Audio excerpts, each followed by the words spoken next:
Kape tayo, kape. Almusal tayo. Para maganda ang makachismis natin.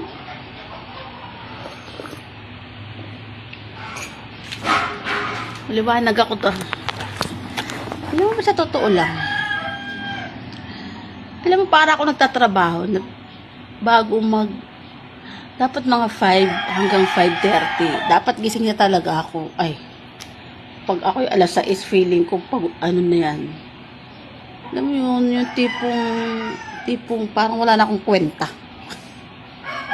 Oo, alam mo na sa trabaho. Trabaho ba talaga ang ginagawa natin sa cellphone? Nakakaloka. Kaya para tayo nagkakampanya talaga na kung 6 to 6 ka o ano. Pero sa totoo lang sa cellphone, sa umaga, bago mag 5:30, talaga bumangon na talaga.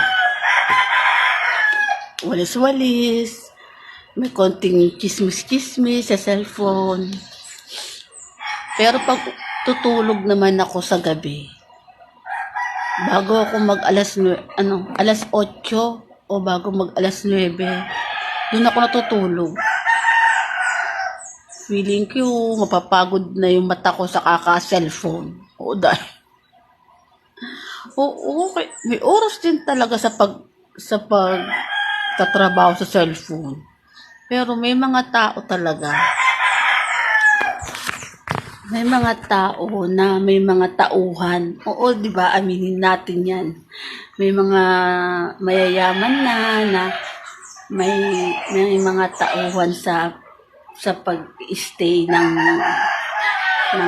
computer, ng mag-check, pagpapait, oo, may mga ganun, di ba? Napansin ko lang. Pero syempre tayo, mga bago lang tayo, nakiki-join lang. Wala, ito lang talaga ang ginagawa kong trabaho. Kasi syempre, wala naman akong trabaho. Kasi nga, syempre, stroke girl. Isa akong stroke girl. So, bawal na akong mag-company. O, dahil, kaya lagi ako nasa bahay. Boring na ako. Kaya ang ginagawa ko, kundi mag-cellphone na mag-cellphone. Mga tulog pa mga kapitbahay ko. Yan. Kaya kaya maaga talaga ako lagi. Basta, alam mo, pag nakita ko pag naramdaman ko sa paningin ko minsan na, 5:30 na, takbo na agad ako sa pagbangon. Feeling ko, late na ako sa trabaho. Pero pagdating naman ng gabi, alas 8, nag-i-stop na talaga ako, sabay natutulog na ako. So, baka naman maluka naman ako. Kasi, siyempre, pag stroke girl, parang feeling ko, hindi na ako pwede sa sobrang gabi. Maaga ako natutulog. Samantalang noon, nagtatrabaho ako. Kahit hanggang alas 12, habang nag-inuman. Kaya okay lang.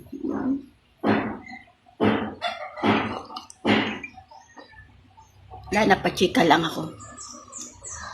Kape muna ako, tapos ikot-ikot muna ako. Tapos syempre, magpapa-araw ako. Pero, syempre, sa pagpapa-araw natin, isang way yan para makahanap tayo ng chismis. Ay, nakaligayahan ko. Dahil, wala na akong magagawa. Ayun na talagang pagbigyan nyo na lang ako, ha? Goodbye na nga sa inyo. Tara na, magpa-araw na nga tayo. Ba yan, nakakaloka. Okay, pa-araw na tayo. Bye!